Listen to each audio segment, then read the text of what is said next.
You are not to think you are anything special. You are not to think you are as good as we are. You are not to think that you are smarter than we are. You are not to imagine yourself better than we are. You are not to think that you know more than we do. You are not to think you are more important than we are. You are not to think you are good at anything. You are not to laugh at us. You are not to think anyone cares about you. You are not to think that you can teach us anything. And this is exactly why freedom of speech is a lie. So what do we do about it? Well, we get conscious about it. That's what we do about anything in life. If you want to develop, you get conscious. Conscious living, that's what I am preaching. And that's what you are here for. You are here to start living consciously because you know that's the only way you will be healthy, successful, loving, and loved. That's the only way things exist here. Welcome back to Heal with Emmy. I am your healing bestie, and this podcast is for you who wants to heal, who wants a life of abundance, and for you who just stands out of the normal crowd. For you who knows that there are way more to life than what most people actually think. That's the law of Jonti, who is originated in Denmark from a Danish-Norwegian author who wrote a fiction book in 1933 to make a sarcastical statement of society. And as the first lines of Google say about this, is that the law of Jonti is a code of conduct originating in fiction and now used to denote a social attitude of disapproval towards expressions of individuality and personal success. And there are multiple things in this that I want to talk about today, because even though that this was written in 1933, it's soon enough, it's in 10 years, it will be 100 years ago, more or less. And the sad part about it is that this is still how society exists. This is how I grew up in Scandinavian culture. This is how every kid in Scandinavia grew up in society, in school. If they didn't have the attitude at home, they would definitely have it from their friends, from the school, from the kindergarten, from everywhere in society on their job. And the truth is that even though I can only speak for the culture that I grew up in, but I believe that this exists all around the world in worse and better degrees. And that's why people get depressed and get anxious and don't feel that they can come anywhere in life, because growing up in that attitude will not make you believe in yourself. And that's why so many people are growing up feeling out of touch with themselves and confused. And that's why the people you know who has an overuse of alcohol or drugs or candy or something, that's simply because they cannot feel themselves. Because how could they? They have been taught that they are not to do anything with their life because that might just piss someone off. That's how I grew up as well. I grew up in, as you know from my latest episode, I grew up as the perfect child. I always did anything to be the perfect child on paper. I had the best grades and so on. So what would happen was that when, the teacher would hand out the different exams paper, how much we had gotten, I would get like at least 95 plus in everything. And other people that would get less would look madly at me, and I could see the judgmental because I did good. But what I thought was like, the only reason I did good was because I studied. If you studied, you would have the same. If you took action, you would have the same success. And that goes also for entrepreneur versus someone who's like slacking on society money and welfare state. Like, you can be a millionaire. There's actually this really good quote in my gym. We have like this wall filled with like different quotes written from different members. And I think it says something about the only difference between failure and success is a few steps. And my Ayurvedic teacher said it as well, that the only difference from people succeeding is that there are people that keep going and then there are people that stop. The people that keep going, if you keep going with something, you will eventually succeed. And that's also something that we spoke about it in the topic of Dharma and the life road. And that's also about manifesting, and it's also about like, it's really good that you manifest something, that you are clear, have clear visions and know what direction you're going to. But if you are clinging to the result, even though you keep going, you will have a harder time achieving what you want. Whereas if you like put the seed down in the ground, in the earth, you water it and you take care of it and you walk around and do your other stuff and like keep caring for the seed, but are not like clinging towards how the seed is going to look like and not waiting for it to grow up the earth, then you will have really good results. Because the thing is that if you cling to your desired result, you will maximum get that result. But if you are open to receive how the universe see you receiving this result based on your work, you will 9 out of 10 times, if not 10 out of 10 times, get a much better result than you could even expect and you could even imagine. Because the truth also is that we can only imagine and expect what we have already experienced, what we already know exists. But the universe knows much more than us. Anyhow, to come back on track, because today is, even though I love talking about it, it's not really about, it's also about your life road. It's about everything, because as I believe in, and as Ayurveda believes in, everything is connected. So if you are growing up in a society that makes you believe that you are not to think anything of yourself, you are never going to trust that you are anything. But the truth is, as I have said so many times before, we are everyone is everything. Everyone is something. And it's always something beautiful if we choose to really nourish whatever we are. And I can speak so much of my own experience and my own upbringing of this, because as I told you about the exams, it was like that. And I also remember one time I was always dressing super nicely, because I come from a family that cares a lot about how we dress and how we present ourselves. And then one day, it was like in 8th grade, and in Danish school system, when you're in 8th grade, you're like around 14 years, I think. And then one girl says, I wonder how Emmy will dress when she gets a boyfriend, because she's already dressing so fancy. But it was like the tone of voice that she said it, it made me so insecure about myself. And after hearing that, I slowly started to try to undress. And when I hit high school, I was in hoodie and slack pants, and for me, that was very much not my style, and it was very much not who I felt like being, but it was something I felt that I needed to be to fit in, because a lot of other people were looking like that. And also now I look kind of chill, but that's also as I have developed throughout the past few years that I have started to look like that. Because now I am truly just dressing how I feel like, and that's also why I'm not wearing makeup, because I don't feel like it, and because I feel I have enough in myself as I am. I don't need makeup to make me feel better. And about makeup, you also see it so much with like these super pretty girls. My mom had the best example ever of what I want to speak about, and it's like one girl in her class when she was young and were doing schools and so on, there was this one girl that was like insanely tall and really skinny and had like the longest legs ever on earth, and everyone was like bullying her for it. But when they finally graduated, she turned out to be a super model, traveling the whole world and being like the top one of all the models around the world. Unfortunately, I don't know her name, so I can't give that to her, and I can't give that to you.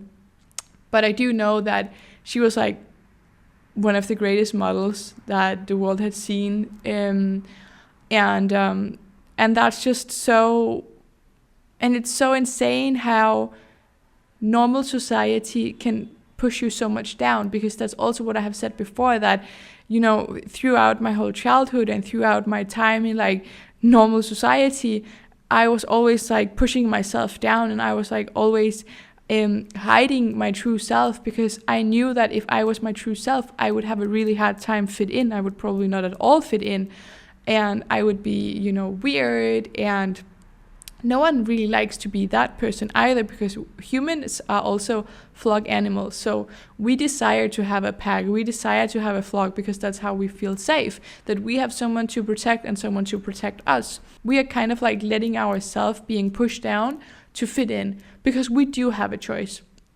Even though that it's scary, then we still do have a choice. And I just remember so many times that winning gold in swimming, or I would be so happy for this great holiday I would have been in Egypt with my family and so on.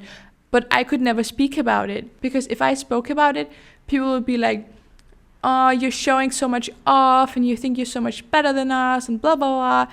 And I would be like, in my thought, in my truth, I was like, no, I'm not showing off. I'm telling you this because I'm super proud and I'm super happy for this.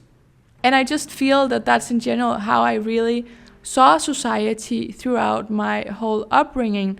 And that's how I still see it, that I still see so many people struggling with being the one they are, or like truly saying what they want to say, because they know that if they say just the slightest thing wrong, it will be used against them. They will be talked badly about, all these things. And I mean, for me, it was even in the home, that even though I come from a family that has the mentality of, if you're not number one, there's no reason of participating, I also had family members that would be not caring at all about other people's successes, or even if you came in like some new nice clothes, they would like really ignore it and make it seem like it was nothing, instead of like complimenting, For example, they would, multiple things that I have experienced is that we had been in these family dinner parties, and someone older, like an adult, would ask me a question about something great that I did, like, how was your last exam? As a kid, it would be those kind of questions. And I would be like, it was so great. And I could not, I would come to, it was so great, and then they would ignore me. They would like turn their head and like speak to another adult and like completely underestimate and completely like undermine that I am here. And they actually asked me a question. And that's basically, how you make other people feel low. And that's also a Scandinavian mentality that I'm sure I see happening so many places around the world, that so many people, normal people that are, okay, actually I will make a statement now that normal people are below baseline. Because we have a baseline in the universe about conscious living, about our consciousness. And we are currently living in a period of time where normal people are way below. And that's why these things exist. This is exactly why people are poor. This is exactly why people are lazy. This is exactly why companies like Netflix can happen and fast food happens, because people love things that are easy and unhealthy. The more bad they can treat themselves, the happier they are. That's why people are fat. That's why people die of being too fat. I'm just going to make this statement here. I'm just going to put it out because I might use it later on. And that's what I mean when I say normal people. And then you can be as much mad as you are, but remember what I have told you before, and remember what I have said so many times, that if you are being offended by what I'm saying, it's because that I am pushing a truth that you know. You know it's the truth, but you are not willing to accept it. And that's the only reason you will be offended about anything, whether it's come from me, your mom, your best friend, or your partner. That doesn't matter. If you are being offended by something, that's because your truth is being pushed and you know it. So, and that's also why, actually, let's bring my podcast in as an example. I have spoken to my partner about it the past few days, that when I started this podcast, I kind of had the imposter syndrome. Not because I didn't know enough, because I know a lot, because I am working with myself. And that's also another statement that for a few years ago, or like if I would come home for Christmas and my family would ask me, why do you have a podcast? And I would tell them, because I know a lot that's worth to share. They would all be like, oh, do you think you're better? No, no, I don't think I'm better, but I have found my gift that I want to share with the world, and that's the difference. And honestly, I think that people that think like, if they hear something good and they're like, oh, do you think you're better?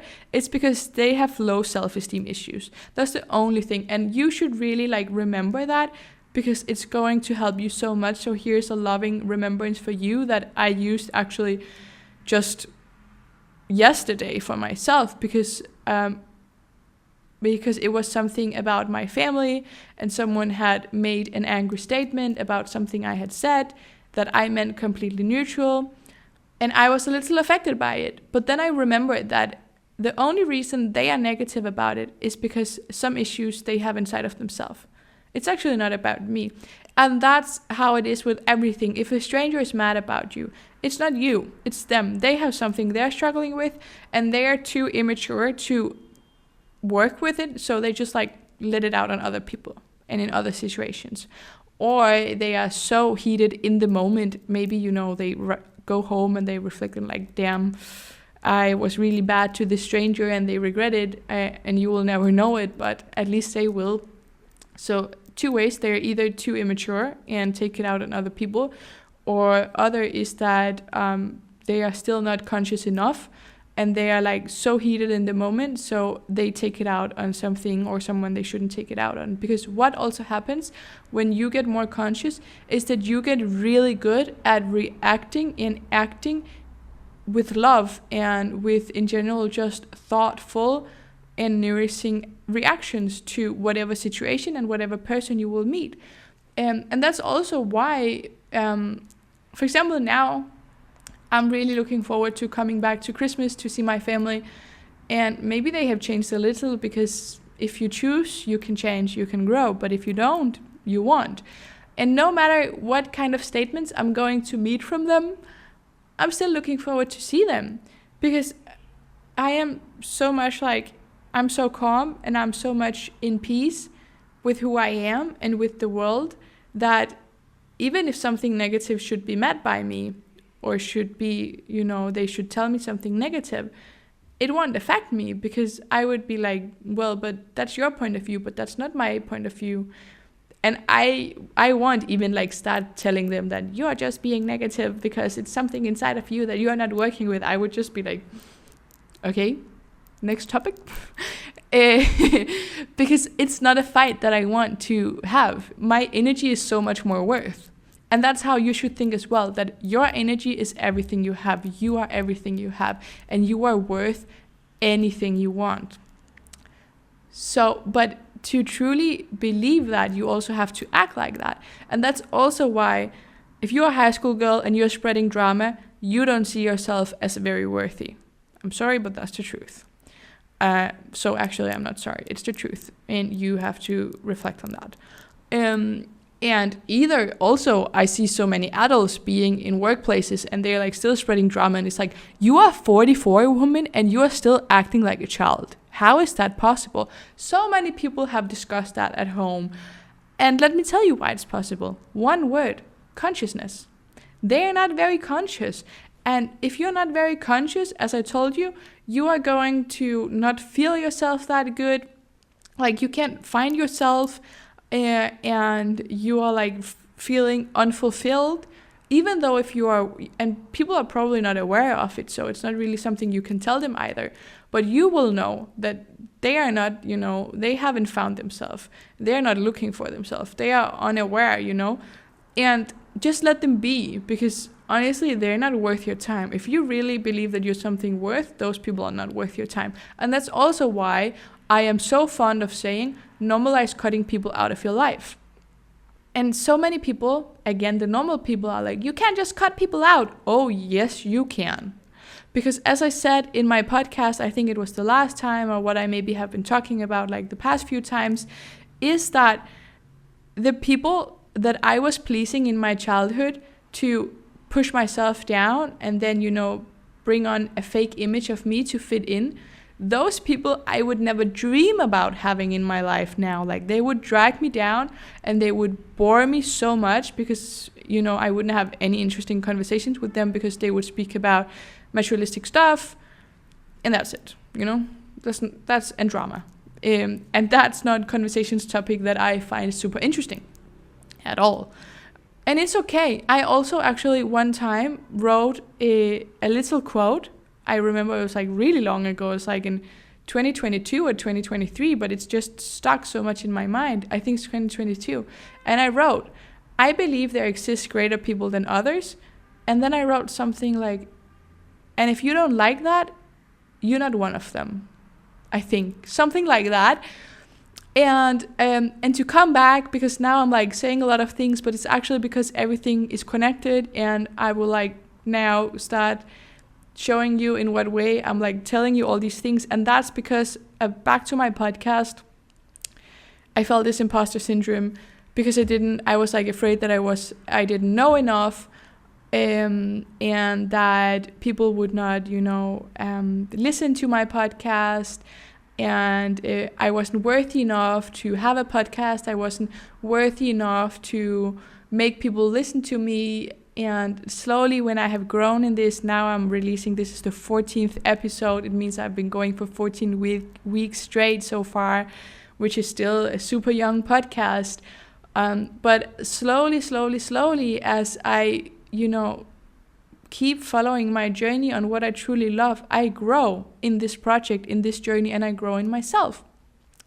And I have started to trust more in myself. I've started to believe more that I know a lot of things that I enjoy talking about, and I know that people love hearing them because I have been told that so many times, that people love hearing what I have to say.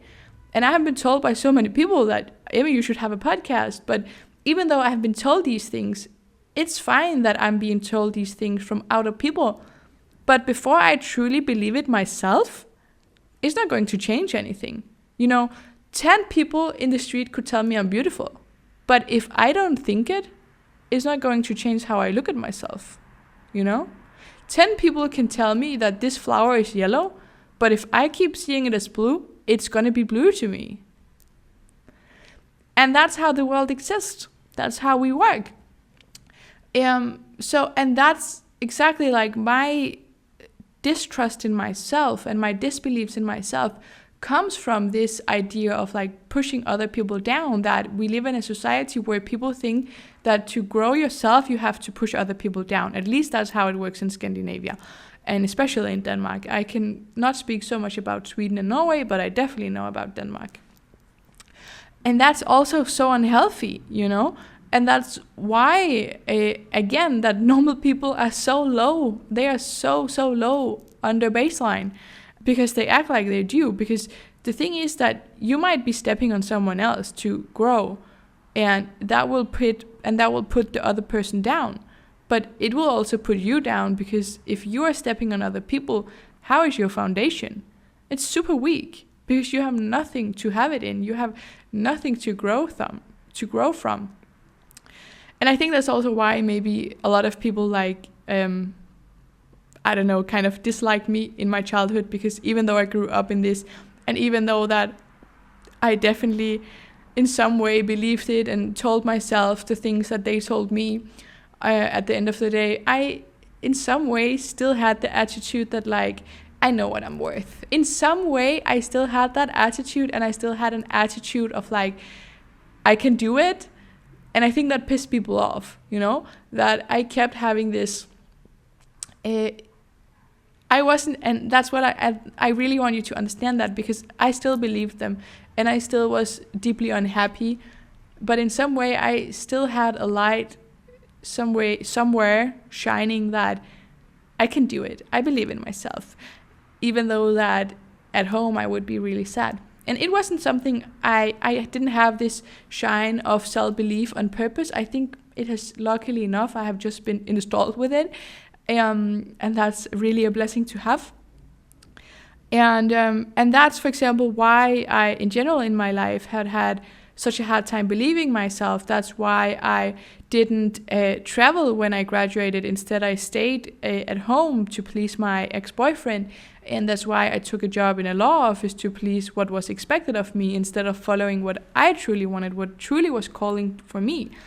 And that's why I now have grown so much and become so calm. And honestly, sometimes I like putting on this fiery energy and tell you how it is. But if you meet me in real life, you would see that I'm super calm and super, loving and accepting. The best events I know is also texting my friends. It's a little more difficult when you travel so much, so it's not always you're in the same country, but the best events I know is texting and being hey, I made too much food, come in your pajama and we'll eat and chill. No makeup, no nothing, just you and me and just the essence of who we are. But I like also the other part of me that kind of like can give you the fire and can light a little fire underneath you to really push you and like make you reflect on things. And that's also coming back to the law of Jonty again, that thanks to when I started growing and when I started following my Dharma, my life path, little by little, even though I started my self-development a few years ago, I definitely didn't know what I was going to do, what I'm doing now, but I still did things that was really nice for me, and that's one step at a time has led me to where I am today, to the wisdom I have today. And step by step, I kept finding my Dharma because I kept investing in myself through movement, through food, through meditation. Honestly, the biggest thing I can ever recommend you is meditation. Meditation will give you so much in the moment of it, but also like after. Every day, throughout the day, throughout the week, throughout the month, throughout the year, throughout the decade. It will give you so much and it will answer so many questions. Maybe in the middle of the meditation, maybe 3 months after meditating, you will like get all these questions, and in some way, without you asking for it, you will just start having these feelings of why you are here and what you love, and you know how you can be your best self. And I think that's why I now believe so much in myself, because I started living in my nature. I started living in pact with who I am. I started living in pact with my karma and my dharma and all these things that we learn about in Ayurveda, that I truly started doing what I am destined to do, and I truly started doing what I love to do, because mostly what we love to do is also actually what we are meant to do in some kind of way. That can take so many different paths of what you love to versus what you're going to be paid off, but it's going to be somehow connected to it. And I think when you have that, you cannot be stepped on.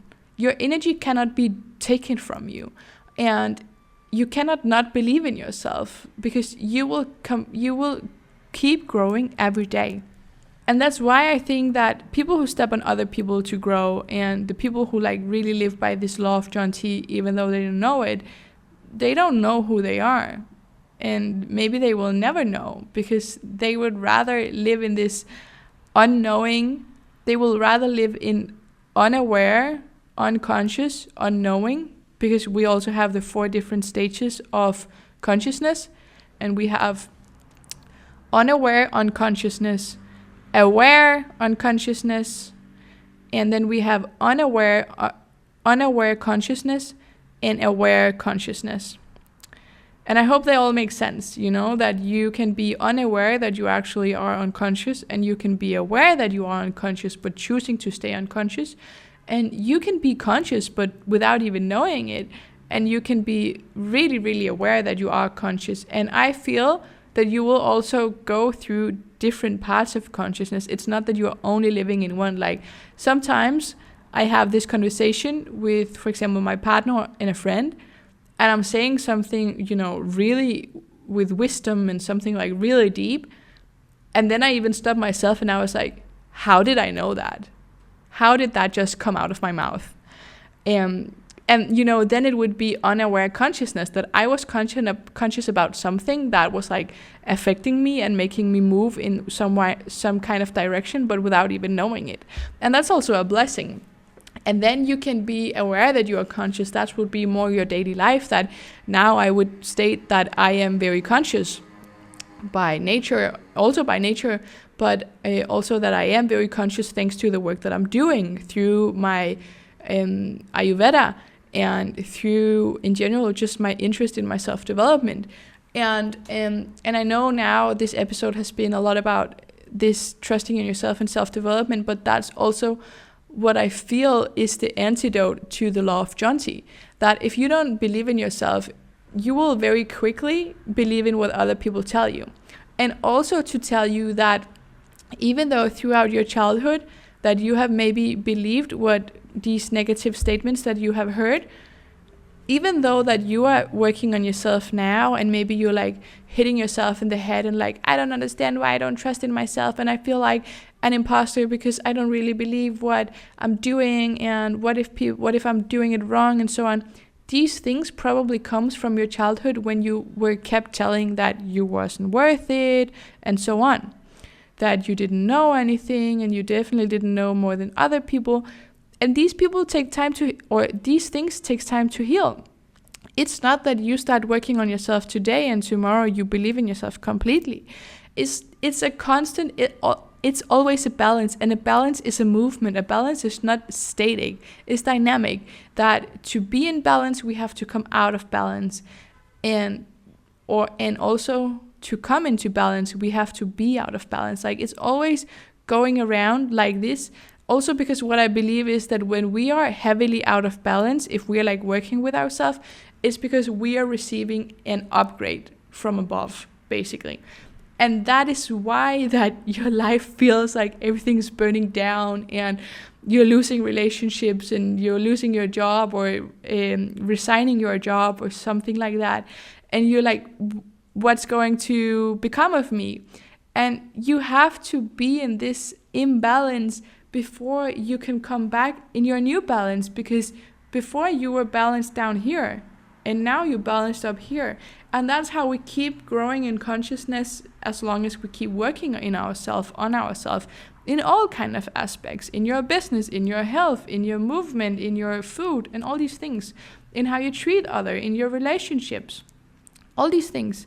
So law of Jonty is a terrible infection, social infection, that unfortunately is the building stone of today's society. And I also believe that's why governments work like they do. But be aware of it, and then give it time. And like, whenever you feel like an imposter, really reflect if it is because you actually are an imposter, or if it comes from like a negative self-belief, like crumbling behind your back of your head, that maybe come from a childhood trauma, like something that have kept going on, that you have kept not feeling worthy because of something. And that's just important to remember. And I think that's also what I will end it on, because as the last unwritten law of Jonty says, the 11th rule is like stated later on in this book that he wrote, it is, perhaps you don't think we know a few things about you. And you have also had that sentence before, like so many people have met it, like, you don't think I know anything about it. It's like, actually, we don't know anything about each other. If we meet each other with that energy and with that open-mindedness, that I don't know anything about you, I don't know anything about this situation, before it has been explained to me, before I have experienced it, and so on. And also because people who know Emmy as 10 years old is not going to know how Emmy as 23 years old is. And people who even know Emmy as 18 is definitely not going to know who Emmy as 23 years is. And that's how we keep developing. And that's just to remind yourself that at the end of the day, if you keep developing and if you keep trusting in yourself, you are worth everything. And do not let anyone tell you otherwise. Because if they do, it's because they don't see themselves worthy of anything. Now that was all from today. I hope you enjoyed it, and I hope you felt heard. Make sure to hit that subscribe button and find me on Instagram on Heal with Emmy to stay part of this conversation. Now all that's left to say is all the love from me to you until next weekend.